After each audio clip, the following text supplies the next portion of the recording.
From the sidelines to the state title, he's the heart of the Bulldogs, the mind behind the game plan, and the face of Kearney football, Coach Logan Minnick. And now, get ready for insight, highlights, and a look at what's ahead for your Kearney Bulldogs from the Bulldog Radio Network team. It's your all-access pass to Bulldog football. This is the Coach Minnick Show.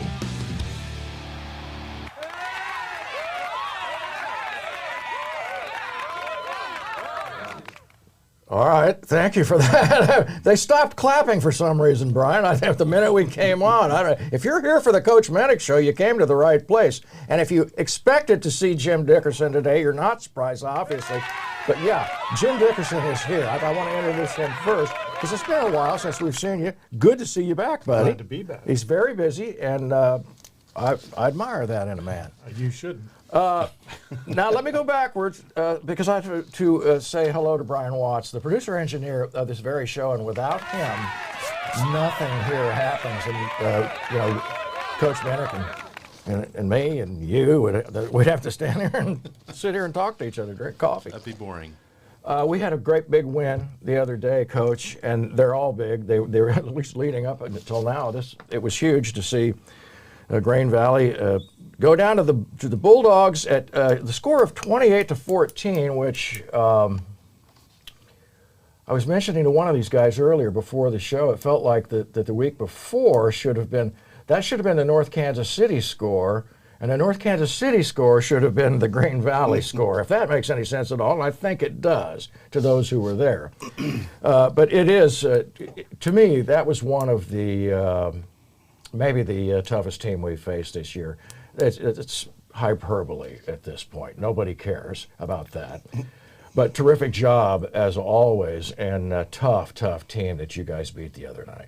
Yeah, I told you guys, on the show last week, it'd be a super physical ball game. They're very similar to us in the kind of football they want to play. They want to be physical. They want to run the football. Defensively, they're going to stay over the top. They're not going to give up big plays. So I knew it would be. I think off the air, our predicted score was 28-7 last week or something. Yes. So pretty close to, kind of how that game went, just knowing, possessions would be limited. It wasn't going to be a game where a bunch of points were going to be scored because I didn't think I said it on the show after the game.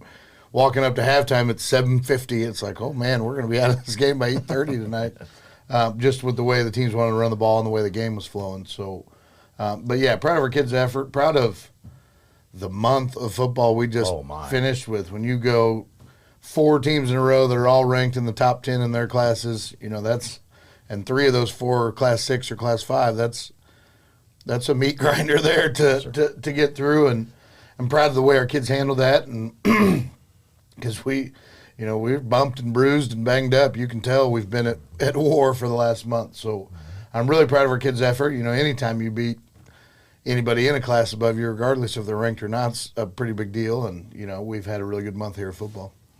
That brings up a good point because a lot of people have been asking about the classes because we knew going into the season that we were playing a Class 5, Class 6.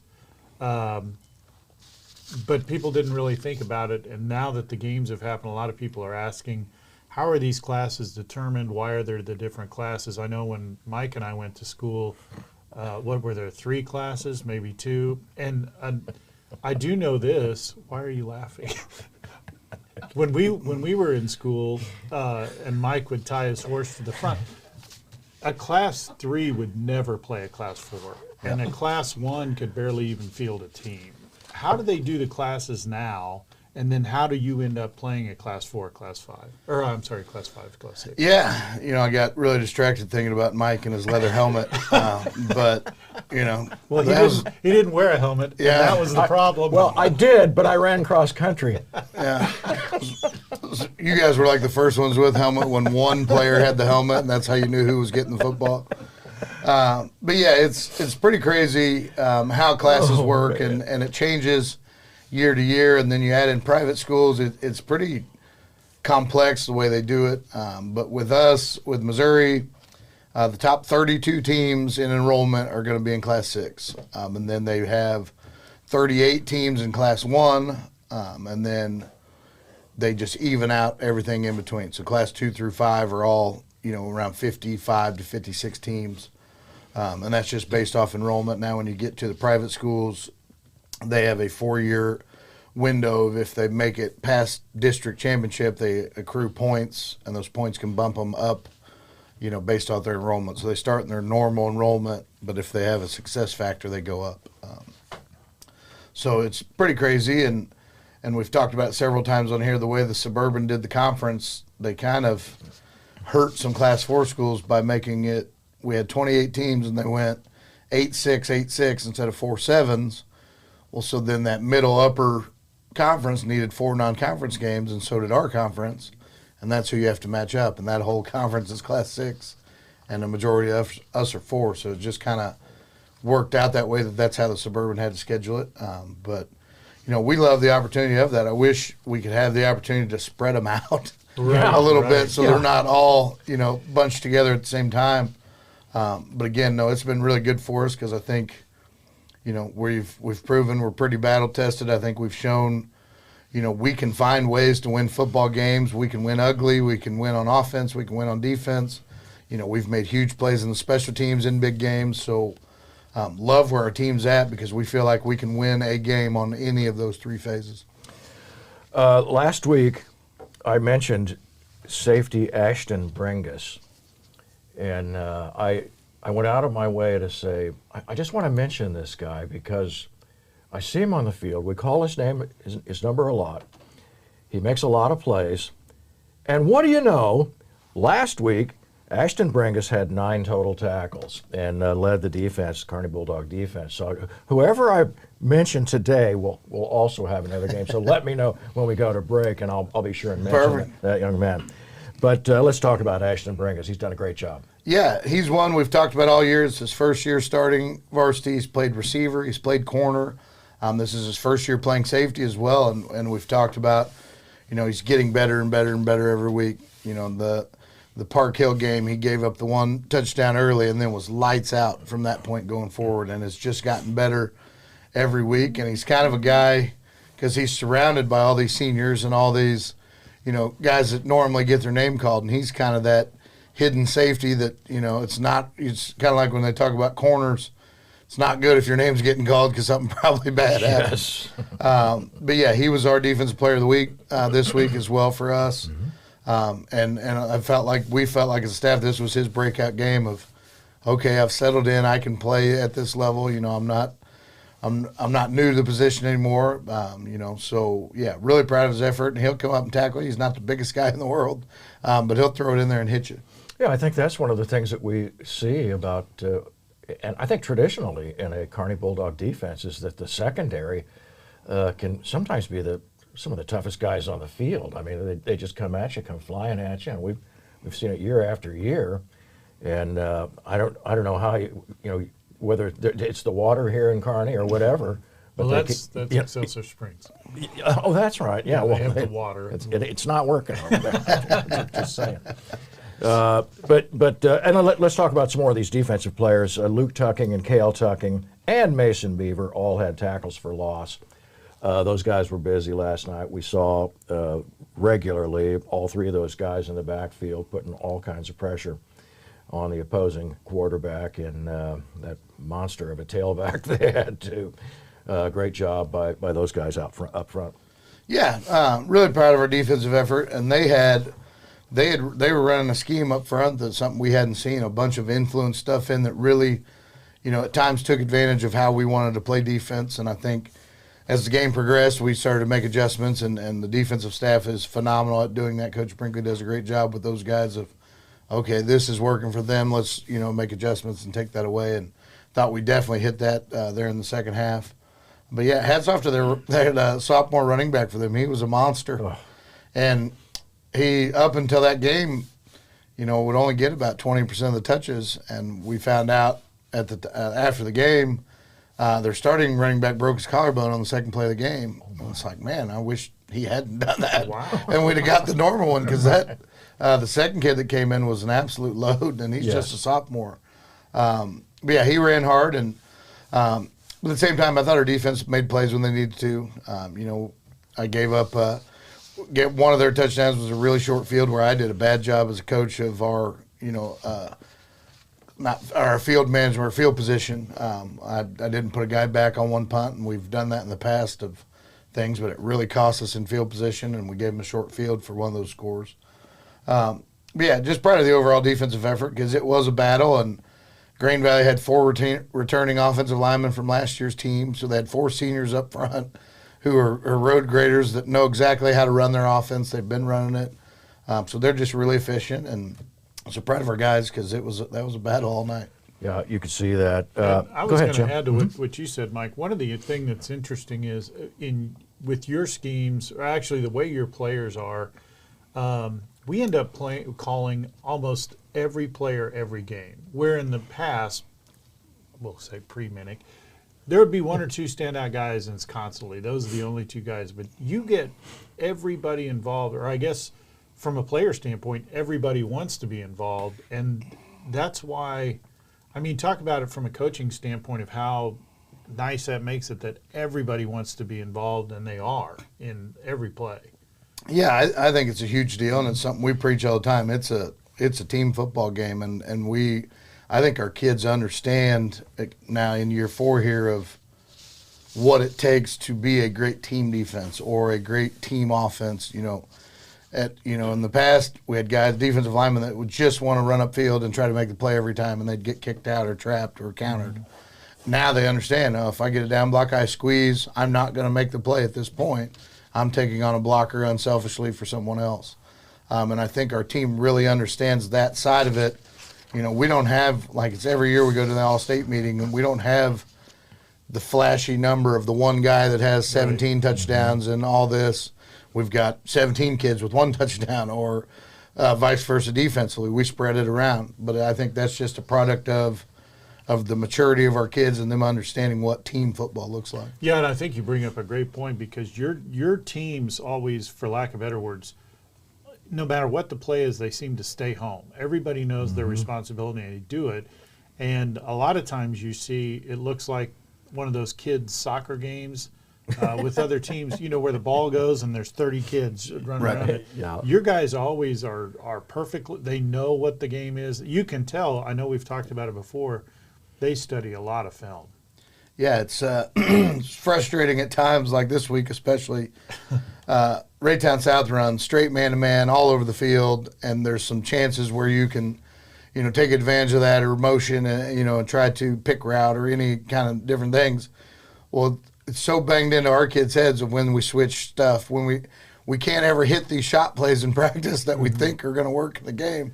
Because our kids' mindset is like, hey, you're in man-to-man, go where you're supposed to. He's like, but I saw this. I'm like, I'm not going to yell at you because you're seeing it the way you should see it. But yeah, it's you can tell it's ingrained into our kids of understanding, see the big picture, understand leverage, especially defensively, see the whole field.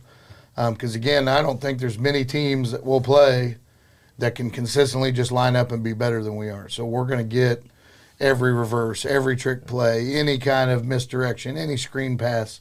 You've got to hit on those kind of plays to beat us unless we're just having a really bad night. And I don't think – I'm sure I'm forgetting one. I don't think I've seen a reverse by an opposing team that really worked, like really caught everybody off guard. I may have missed one, and it may have gone for – maybe 10 yard, but surely not one that just went all the way. And yeah, I think North Kansas City may have gotten away with 1 or 2, but not for very far. Much, No, exactly. I mean, had it been any other team, and it hadn't been, that dude back there, it probably would have been stopped somewhere on the, Yeah, and that's back in the backfield. That's a product of you guys see how much reverse we run and screens and. Yeah. So our defense sees that every week in practice. They see it all summer when, especially in the summer when we just go against each other, they see every hook and ladder, every reverse, all the screens, double passes. So they get to practice it every day because we love running that kind of stuff offensively, and it prepares us defensively for times when we do see it. With all that running, you get in shape. Yeah, no doubt. Yeah. So this same guy keeps showing up on my list every week. I don't know about this guy, Carter Temple. He's every week he's here, and 217 total yards, 143 passing, 74 rushing, 4 touchdowns. That's 3 rushing, and 1 passing on an incredible play that we'll talk about later. And we've got some video on. Wow. I mean, the kid is just amazing. Just keeps showing up. Yeah, he's getting better and better every week. Wow. And when you've got that guy as the point guard of your defense, you're going to be pretty good offensively at any point because he can throw it, he can pass it at times. We've leaned heavily on him when we want to put a team away to run him at people. We probably run the quarterback more than people would like, but at the same time, this isn't a normal quarterback. This is a 6'3", 220-pound state champion wrestler quarterback. This isn't, the skinny kid that wears all the wristbands and throws it all over the place. This is a absolute war daddy back there. I know you're the president of his fan club. Well, I'm in that fan club somewhere. I've got to be on the board. And so I was going to ask, can I enroll online, or do I have to fill out paper? You just write a check for in the amount of about $800,000, and just to make it out to me, All right. and you can be vice president. Do you take Venmo? Yeah, I do. But anyway, terrific job, and just the numbers are just gaudy. I mean, when I look at 217 yards, there's a lot of teams that like to, rack up 217 yards on an evening, right. in a game like that. But and then as I compared it, I thought this can't be right. But Bulldogs offense had 198 yards rushing, threw for 143, and the Eagles had 157 rushing. I mean, we saw that kid. You just talked about him, and 32 passing yards. That's some kind of defense, or they just didn't want to throw the ball. Yeah, we knew going in, the passing game wasn't their strength, and that's why it was so important to get a lead early, knowing, they're not a come from behind type ball club. They want to run the football and slow games down. So, but proud of our pass defense as well, because we ran more man to man last Friday than we probably have all year. So the corners were absolute lockdown out on the edges. Yes. And what a game by Bringus, because that not only was he making those tackles, he's man-to-man on the tight end first and then coming and making those tackles. So he was super disciplined with his eyes. But, again, that's a huge shout-out to our two corners and our two safeties because they ran man-to-man probably 98% of that game. Yeah, fantastic to see, too. Did I mention Isaac Beaver did have a QB sack? And for some reason, it seemed like there was more of those. I guess not. Yeah, we had several quarterback tackled in the backfield on some run game or stuff, but again, they didn't want to throw it, and so if we'd had more opportunities to get to the quarterback, we would have more sacks than what we did. Yes, but it was definitely a run game, both sides for sure. I would love, Brian, if you've got it queued up and we've got time, I think we do. If we could go to that Dryden Hendricks play, or do you have that set up for the game? Yeah. Okay, yeah. This is just a thing that we talked about, this being a highlight reel. I've got like 20 questions out of that one video. Yeah, it's just stunning. And Brian's shaking his head yes. So let's have a look at this.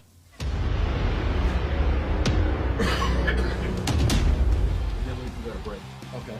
2nd and 10 from the Green Valley 49. Hendricks in the backfield with Temple. Temple retreats. Screen pass here to Hendricks. Gets a block from Nick Balabri. Cuts upfield all the way down to the 20. Breaks through another tackle. Breaks through another one and spins 10. 5 dives into the touchdown. Oh, my goodness. I'm telling you, Dryden Hendricks, he's trying to break the record for broken tackles that I think Carter Temple set tonight. Unbelievable touchdown. Unbelievable catch and run. Oh, my goodness. Hendricks showed every move he had on that run to get into the end zone. Yes, he did, Kelly. And the athleticism shown by Hendricks and by number 16 Carter Temple tonight has been off the hook. That was a 25-yard screen pass.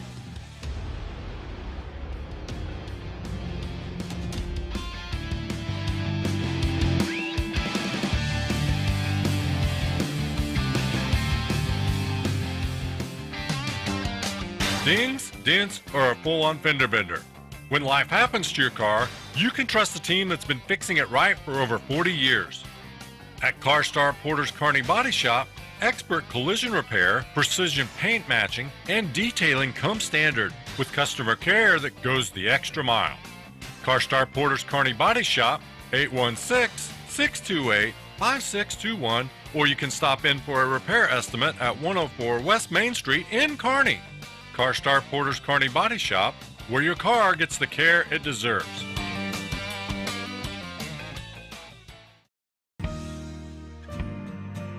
The air you breathe inside your home plays a critical role in your overall health and wellness. Harmful contaminants like asbestos, lead, and mold are hidden hazards that can be lurking in your home or office. Since 2013, the indoor air quality experts at EcoSafe Environmental Services have been detecting and eliminating harmful contaminants, improving indoor air quality, and creating safe, healthy living spaces. You can learn more at 816-598-4111 or at ecosafekc.com. You deserve a healthy home. Stay safe with EcoSafe. Reagan National Airport outside Washington, D.C. were shut down for hours tonight. It comes after American Airlines says a plane blew out several tires after landing. Flight 1551 blew one of its tires during takeoff. 4 tires blew out. A disabled aircraft on the runway can easily shift from a simple inconvenience to an airport operations nightmare. The unfortunate outcome can often lead to a complete airport closure and, in some cases, significant airport financial losses. The solution is easy: Planesgate. Planesgate was designed as a simple, innovative method of removing disabled aircraft from your runway, quickly, safely, and efficiently. Planesgate is manufactured for both civilian and military aircraft. The sturdy design makes quick work of moving everything from corporate jets, turboprops, large, medium, and small piston twins, and almost every single-engine aircraft, including tailwheel and warbirds. Planesgate is extremely versatile and easy to use on multiple airport surfaces. Planesgate traverses large runway cracks, sand, dirt, and gravel with ease. Potholes, ice, snow, and grass are no challenge to Planesgate's mobility. And best of all, in most cases, you can clear a runway in less than 15 minutes with Planesgate. Now that's a game changer that'll keep your runway open. Discover more about keeping your airport operations running smoothly. Visit Planesgate.com and keep that runway open.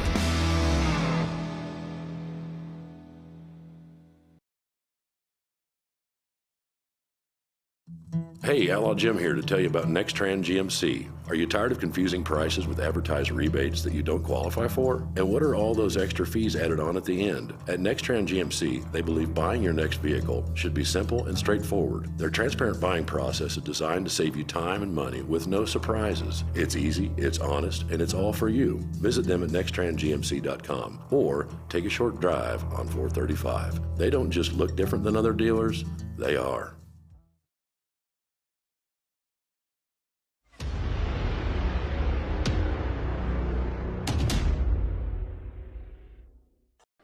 Kelly Gentry from KMO-TV here at Kearney High School with junior offensive lineman Cohen Dre. And Cohen, the first thing that I wanted to ask you tonight, playing against a really good Grain Valley team, a really big defensive line. Talk to us a little bit about what you were able to do from the offensive line to kind of impose your will and really get the running game going for Kearney tonight against a good Grain Valley team. Yes, sir. So we study a lot of film. We darn near knew what every defensive lineman was doing. And when they shade certain ways, we know where they're going to go. So it was just about getting our heads on the right side and just controlling the run game. Well, I want to ask you, I know you've got a wrestling background, and I'm wondering, like with your wrestling background, you're a little bit undersized for an offensive lineman. You were just telling me you're going to get some big dudes tonight. Talk to us a little bit about how does your wrestling background and what you're able to do against some larger players in some cases. Yeah, wrestling, it helps me stay light on my feet, helps me with my footwork. And it keeps me in shape year-round so I can always outwork the bigger guys and just use my size to my ability and strength. Well, I love that Coach Minnick mentioned, like early in the season, maybe you weren't the starting guy, but you've got in there, shown how effective you can be, and you're not giving the spot back. Talk to us a little bit about the determination that you and your other teammates have as you go 6-0 here on the season. Yeah, so we just start in the weight room. We push weight really hard, and we never let down. So when we come out on the field, it just helps us block all the D linemen and help us score touchdowns. It's just that easy, huh? Well, I tell you, one of the things that we've talked about is the offensive line has just controlled some ball games here. You guys are able to go on long possessions and just drain the clock. What kind of pride do you and the other offensive linemen take in being able to do that to keep their other team's offense off the field?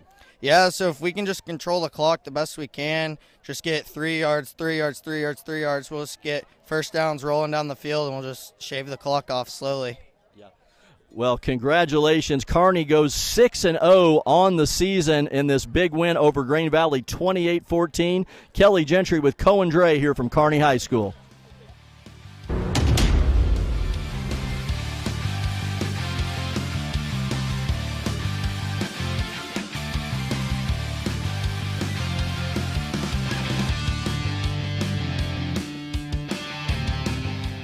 All right, welcome back to the Coach Minnick Show. We went to I think that was our play of the game as well, with Dryden Hendricks breaking, 6 tackles, Brian? Is that, yes. And Jim, you said, I want to talk about that when we come back. And that was one of the most incredible plays that I think I've seen in high school football. Yeah. But so we'll start with the obvious. Let's talk about Dryden for a minute. He has been, not only him, but Emmons has done the same thing. Carter Temple has done it. The ability for your guys to keep going, keep those legs going, and you're not down at first contact, second contact. That's not all a coachable thing, is it? That's just a drive to keep going. No, every bit of that's coaching. You've seen it out of several players, so it can't be just the kids. It's got to be something we're coaching. No, that's absolutely all those guys as players, and Dryden on that play, unbelievable. Everybody said Cam Emmons 2.0, like it's very similar. I remember Cam had a play on a screen pass like that a few years ago where just would not be denied getting himself into the end zone. And I'm proud of everybody's effort on that play. We've been a really good screen team over these years. We spend a lot of time on it, but once he gets to the second level, he's breaking tackles in there, but there's also purple jerseys, or I guess yellow jerseys everywhere. So it's, there's a lot going on out there too. But yeah, he broke at least 6 tackles there where, I don't even know at times the guys even touched him. But he's just so strong in his lower body and has such a good center of gravity, and his vision's obviously really, really good on some of that stuff. And we attribute that back to the weight room guys. When you're Dryden's a 500-pound squatter, so he's going to be strong in the lower body. You're going to have to get him wrapped up. He's a 300-pound bencher. Like when he, as a sophomore at Richmond High School, they came up to our power meet, and he won his weight class. He beat John Luke by 1 pound or 5 pounds or something right there. So, hats off to Richmond and the things they did in the weight room as well, because that's, he was 100% a Kearney kid when he got here, based off that kind of stuff, and fit right in with our kids, and 100% is a absolute load to get to the ground. Yeah, I think everybody knows that I like a good screen. Yeah, no doubt about it. Well-executed screen, but that goes back to what I was talking about earlier. Not only are your teams probably the best I've ever seen at this level execute a screen properly where it works, but this play is, I mean, the case in point for this. Everybody had to be where they were supposed to be when they were supposed to be there for him to be able to break those tackles, because so many guys, once they get to that, especially into that second level, we're home free, and then you're not. And then, bam, it goes. And your guys stuck with it all the way, and everyone was with it all the way to the end zone. Yeah, you see, after that's caught, Nick Balabre's 15 yards downfield still blocking his guy. You got linemen chasing. You got receivers just throwing bodies in there. They may not hit anybody. They may even hit Dryden, but the effort is there. And that's what I said. It just looks like chaos out there. But that's just guys, and I don't know why we've been so good, since I've been here at scoring before half. If you give us time before half, we're going to find a way to put points on the board. And, I thought them throwing an incomplete pass down there saved us a timeout to give us the opportunity to get it back. It's like, boys, we're going to score before half. I said on the headset. And huge play. And obviously, if that doesn't score before half, it's a 14-14 game late in that thing probably. So huge play. But again, yeah, thanks. We do spend a lot of time on screen, and it's been a really good play for us. And I want to say that I'm not done yet. I told you I had 30 things off this video. Go on. You go on. It's got to be the coaching, the scoring before the half. I would just say it's the coaching, I'm sure. But flip the script just a minute, because one of the things that I saw in that play we don't see your guys defensively do. If we do, it's very rare. It's the missed tackles, the inability to wrap up on somebody. True, Hendricks did a phenomenal job, keep those legs going, but you don't see your defensive guys when that happens in reverse. They wrap up and get the guy down. Yeah, that's we have a goal defensively. We call it purple swarm defense. When the ball is tackled, we have to have all 11 hats are in the screen 80% of the time for them to get their decal that goes on their helmet or whatever that is, and that's something we preach. If you guys know Coach Brinkley's crazy, runs all over the place at practice. He'll run to where the football is, 1,001, 1,002, 1,003. If everybody's not there, we just up, down, and we go. Because tackling is hard, and I think more so now than ever, now that you can only hit them here and you can't hit them here, and you can't use your helmet. So tackling has gotten harder. So we put a huge emphasis on getting multiple hats to the football, because there are going to be missed tackles. But the more guys you have and the more you throw a net around that thing, the more you'll get it tackled. You may now speak. I am. Thank you, Jim. You've got to imagine that opposing coaches are going to look at plays like that, the one that we saw from Dryden, and how frustrating it must be, especially if they see a play like that with, some of our guys that are running all over the field, like Carter and Dryden and a host of others. We'll talk about Matthew Lindsay here in a minute, but. And breakaway plays, especially when there are sometimes not minutes left on the clock, but seconds left on the clock, because we've just come to expect that if you've got the ball with a minute or less before the end of the half, you're going to score. That's the plan. So imagine being on the opposing side for just a moment and seeing this game after game. Yeah, and at that point, that was an absolute dagger in that game for the fact that, they're thinking we're going into half 14-7. We're right where we need to be against a really good team. And then, so you kick it away with 40 seconds to go, and all of a sudden it's 21-7. It's like, what just happened? Now, I wish we would have carried that momentum into the second half. I thought they came out with a little more fire than we did going in the second and started that third quarter there. But yeah, huge play, huge momentum shifter, and then obviously in a tight ball game like it was, that was an absolute dagger right there before half. Yeah. Talked about Matthew Lindsay. He was a standout on special forces with a 58-yard kickoff return. And, you take that every time. Yeah. Yeah. I think Coach Wendell is going to pull all his hair out if we get tackled by a kicker again. That's three touchdowns, and not just Matthew. Cale tucking once as well. Yeah. We keep getting it to the dang kicker, which in our blocking schemes, we block everybody except the kicker. We expect our guys to do that. But, yeah, I thought this was a breakout game for Matt Lindsay.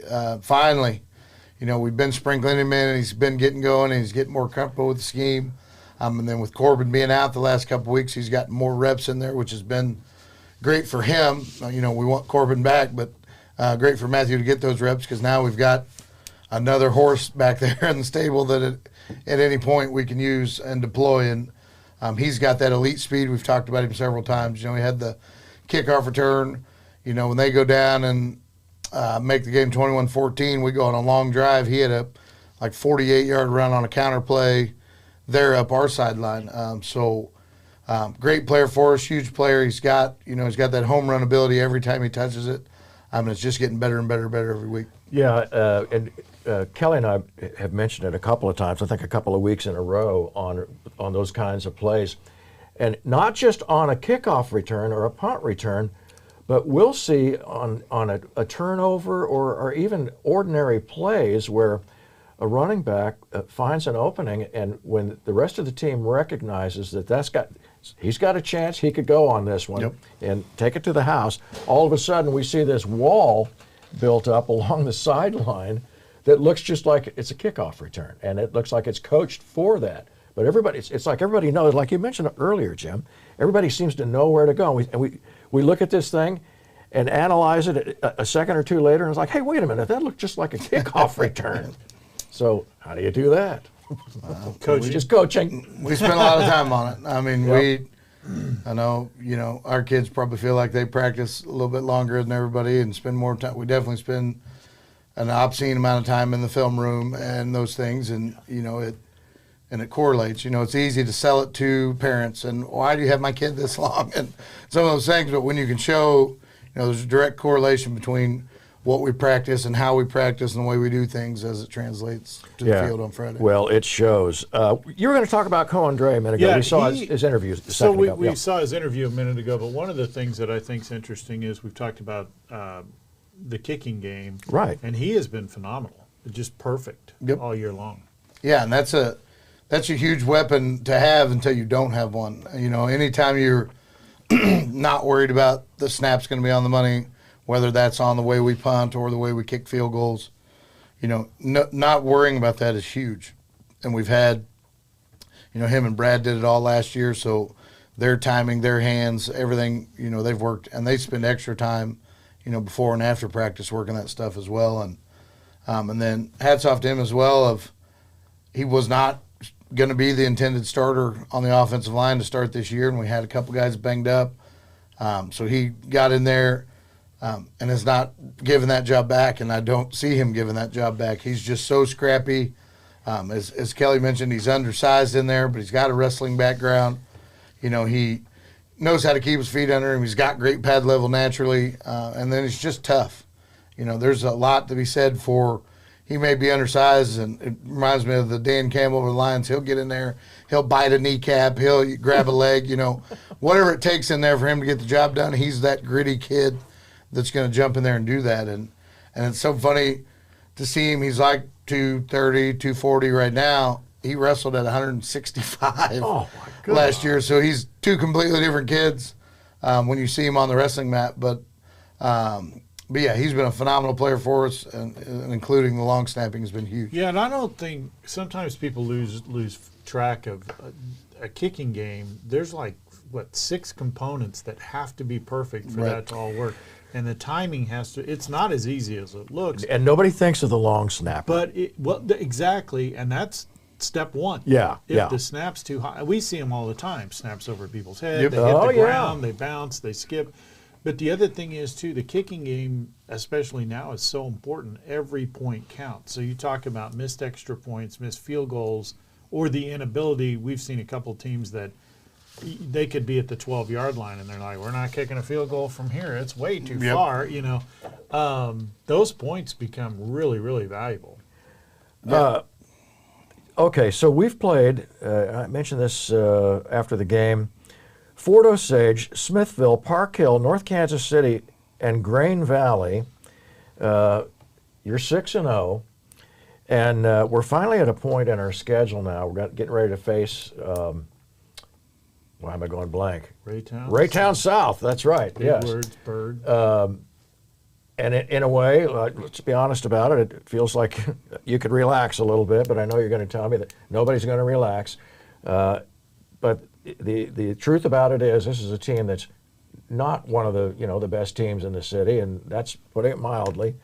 We're just better than they are, but you've got a coach for a situation where it would be easy to, let's just say, perhaps let up, especially on homecoming weekend. Yeah, you always, as a coach, you get a little bit nervous when you do get a team on your schedule that should, on paper, looks like it's going to be a blowout, because you've got to keep your kids focused. Everybody's patting them on the back right now. You're 6-0. You got through the meat of your schedule. It's all good now. Like I've even heard, third undefeated season in 4 years. Like, don't say that around me. I don't want to hear that, because at any point, Ray South has the athletes. At any point, they can beat anybody at any time. So you've always got to understand that they've got guys that can wreck the game and score from 90 yards at any point at any time.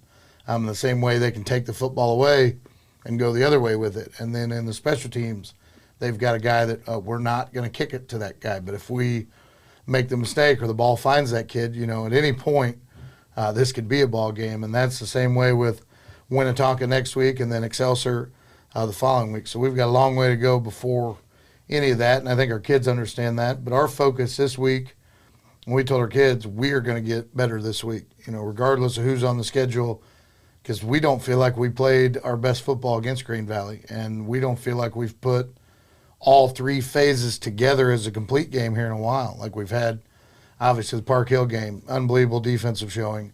Thought in the Northtown game we were really good offensively, and then defense kind of struggled there late. The Green Valley game, we gave up 150 yards rushing. I don't remember the last time we ever did that. And then offensively, 2 weeks in a row here, we've gone to the red zone 4 times and came away with 3 total points. So there's so much we can get better at regardless of who we play tomorrow, and that's been our focus all week of we're going to become a better football team this year because we're not playing at state championship level right now. At least we don't feel that way. Very That's good. why you play the game. Absolutely, Jim. Well said. Let's take a break, and we'll come back and talk a little bit more about Raytown South and a couple of other things that we've got on our list here. Stay with us. We'll be right back with more on the Coach Minnick Show.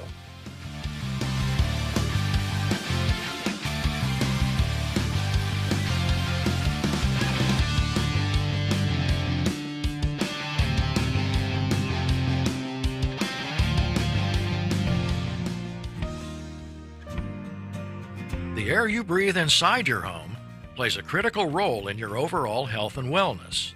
Harmful contaminants like asbestos, lead, and mold are hidden hazards that can be lurking in your home or office. Since 2013, the indoor air quality experts at EcoSafe Environmental Services have been detecting and eliminating harmful contaminants, improving indoor air quality, and creating safe, healthy living spaces. You can learn more at 816-598-4111 or at ecosafekc.com. You deserve a healthy home. Stay safe with EcoSafe.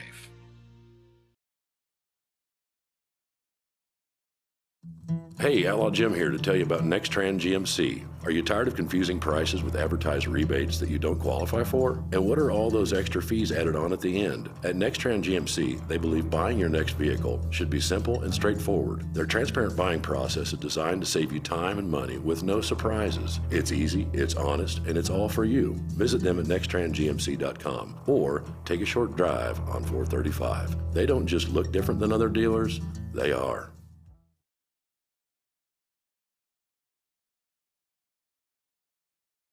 Reagan National Airport outside Washington, D.C. were shut down for hours tonight. It comes after American Airlines says a plane blew out several tires after landing. Flight 1551 blew one of its tires during takeoff. 4 tires blew out.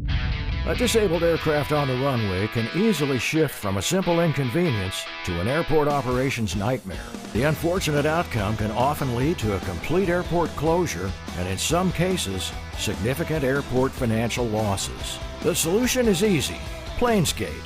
Planesgate was designed as a simple, innovative method of removing disabled aircraft from your runway, quickly, safely, and efficiently. Planesgate is manufactured for both civilian and military aircraft. The sturdy design makes quick work of moving everything from corporate jets, turboprops, large, medium, and small piston twins, and almost every single-engine aircraft, including tailwheel and warbirds. Planesgate is extremely versatile and easy to use on multiple airport surfaces. Planesgate traverses large runway cracks, sand, dirt, and gravel with ease. Potholes, ice, snow, and grass are no challenge to Planesgate's mobility. And best of all, in most cases, you can clear a runway in less than 15 minutes with Planesgate. Now that's a game changer that'll keep your runway open. Discover more about keeping your airport operations running smoothly. Visit Planesgate.com and keep that runway open.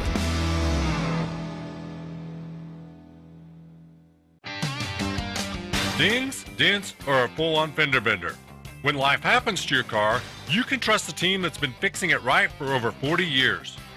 At CarStar Porter's Kearney Body Shop, expert collision repair, precision paint matching, and detailing come standard with customer care that goes the extra mile. CarStar Porter's Kearney Body Shop, 816-628-5621, or you can stop in for a repair estimate at 104 West Main Street in Kearney. CarStar Porter's Kearney Body Shop, where your car gets the care it deserves.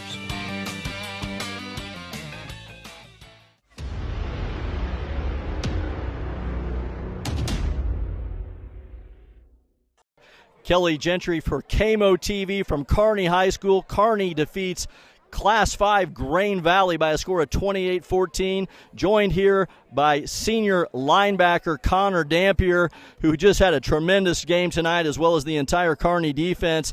Connor, we were talking about it. Big-time atmosphere here tonight, 2 top 10 teams. Talk to us a little bit about the emotion and what you were feeling playing in a big game like this, coming off 2 big wins against Class 6 schools. Yeah, absolutely. Those last 2 wins against the Class 6 teams, they were definitely tough, but tonight was, honestly, I'd say a little tougher. We have our whole town behind us tonight. We had Grain Valley, pretty much their whole town tonight, and it was just a fist fight in a phone booth. Well, that's the way you guys describe a lot of these things. It definitely lived up to that billing tonight. Talk to us a little bit about how good this Grain Valley offensive and defensive line was and what you guys were able to do to kind of impose your will on that offense. Yeah, definitely. So we had to count for them in the game plan this week. They were some big dudes. I'm not that big, so I kind of had to use my leverage a little bit better like I usually would. But they were some big guys, very physical, very strong. They were extremely smart as well. They were technically sound, but we just came out with a win tonight. That sounds like a Kearney team, the way you're describing that. Coach mentioned they were pretty similar. Well, I wanted to talk to you individually. You've had some big, last 2 weeks, some huge plays, some big hits. You started off big time against North Kansas City. 2 of the biggest hits in the game were from you in that game. Talk to us a little bit about what you're doing to impose your will on some of these offensive players. Yeah, absolutely. I got to give credit to the guys behind me, got to give credit to the guys in front of me. We got some dudes on the defensive side of the ball. Coach Minnick tells us in the huddle what plays to look for, how to come at it, and I just listen to the coach and I do what I'm told, and I just happen to be there and make the play like a Kearney linebacker. Well, I love that. Coach Minnick also mentioned to us sometimes you're moved around a little bit from position to position. A few weeks ago, we were playing Park Hill. Schematically didn't fit kind of with what we normally do. You were awarded the Superman Award for that game. Talk to us a little bit about the pride that you take in getting that Superman Award and what you've been able to do since. Yeah, so coming into Park Hill, I know I'm not the fastest guy, and our game plan called for some fast guys. So I rooted all my teammates from the sideline. I didn't get a single snap of the defensive side of the ball, but I was okay with it as long as my team came out with a win. And Coach Brinkley gave me a nice little speech in the locker room about how I'm an enforcer on the team, and he's got pride in me being a linebacker, and I ended up coming out with a Superman sticker. Well, I love that you got that, and it's definitely the last 2 weeks you've shown up big time on the field, but definitely shows that you're a team-first guy, so congratulations on that. Kelly Gentry here from Kearney High School with Connor Dampier. Kearney moves to 6-0 on the season.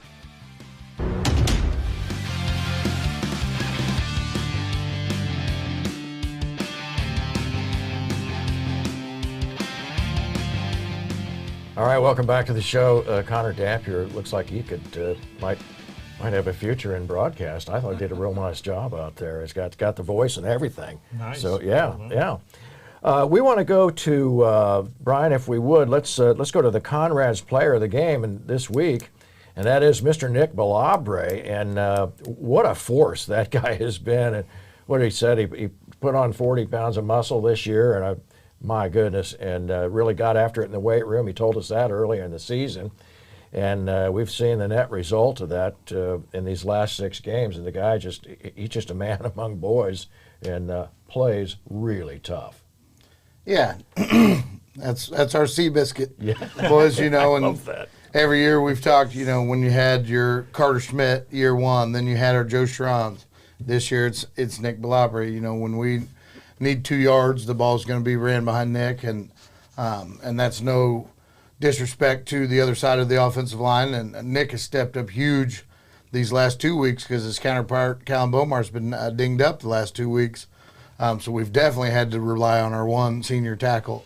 And if you guys have seen, we've even flip-flopped Nick back and forth sides this week, so we just weren't running left every time. And then we hit some really good counter plays off of it because everybody's, the ball's going there. We were hit counter at the back door several times behind the other side of the line. So, but yeah, he's done a phenomenal job of turning himself into an offensive lineman. We've told the story. He was a tight end defensive end all the way till August of last year. So he's really only been playing offensive line for a season and a half. So he's getting better and better, but he's 100% bought into the position. He's put on the weight.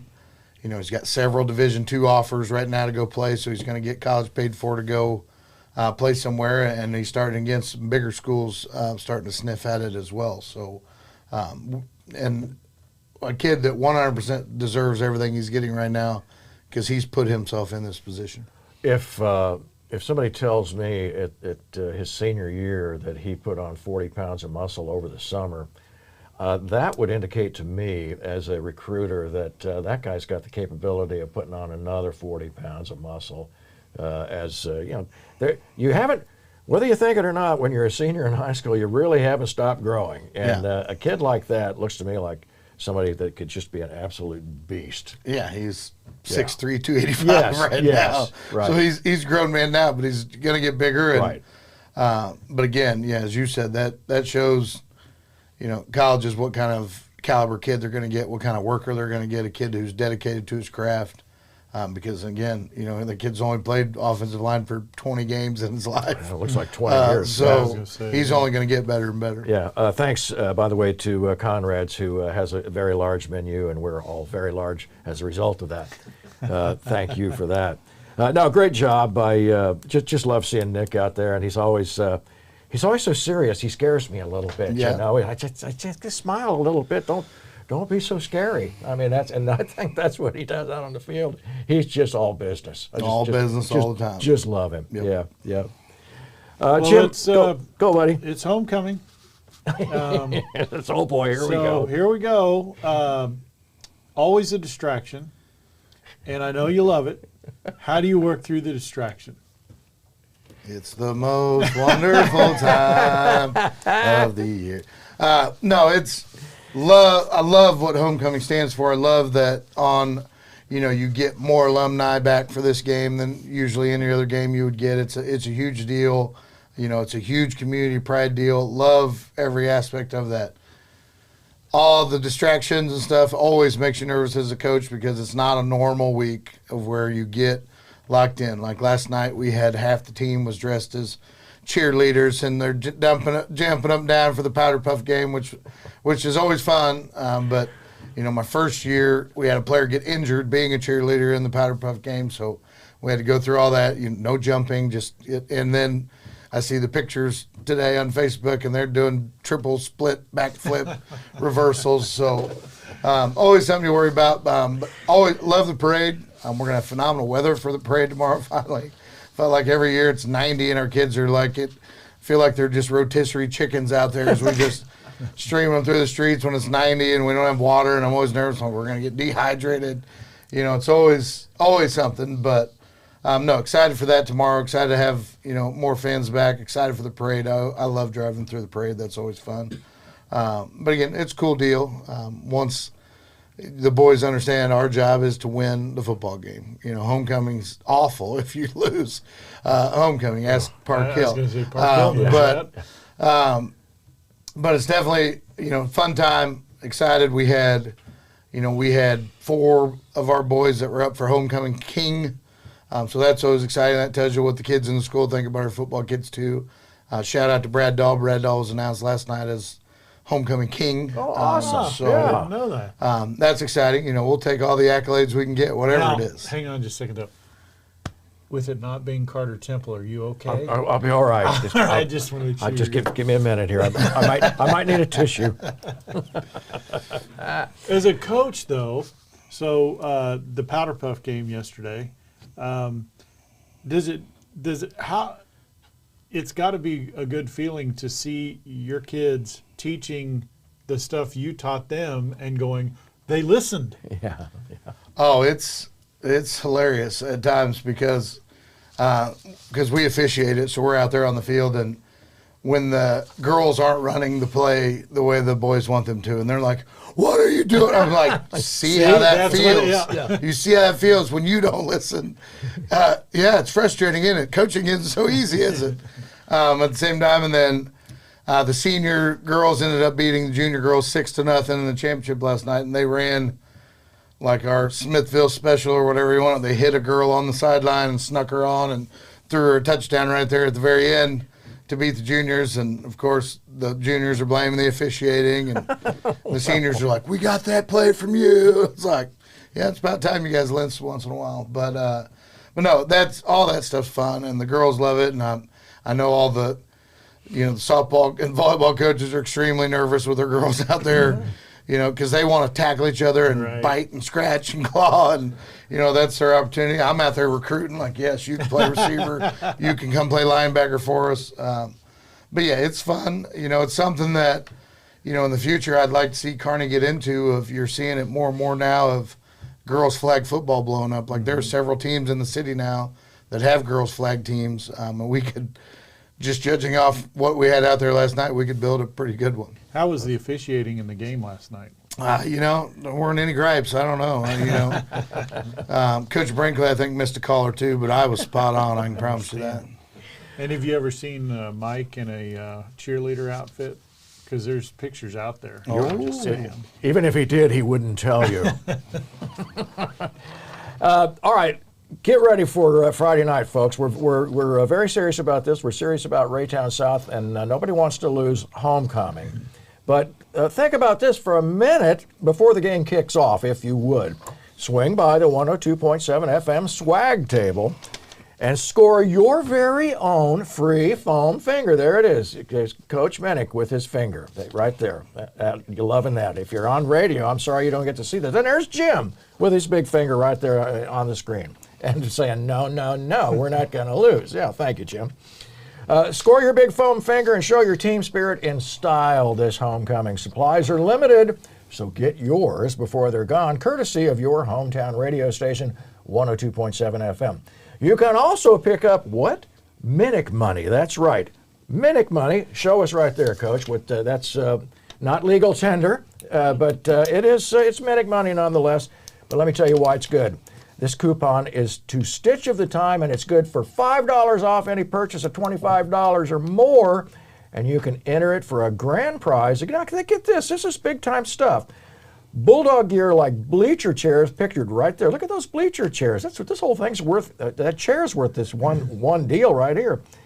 A stadium sack, shirts, jackets, hats, everything that you see that Brian is modeling for you there, all worth over $500. No kidding. This is a good deal. You got to get in on this thing. We'll announce the winner during the October 24th game when we play the Excelsior Springs Tigers, folks. So get out there on Friday night. Let's get ready for homecoming, a homecoming victory over the Raytown South Cardinals, and it's going to be a fun night. I think the weather's going to be pretty good. Brian, have you looked ahead? I think it's supposed to be a great night. What is the Bull Run Roofing forecast? Oh, wow. I don't know right now. Well, unless he's a mind reader or a fortune teller, yeah. Well, I hope we have some fortune out there.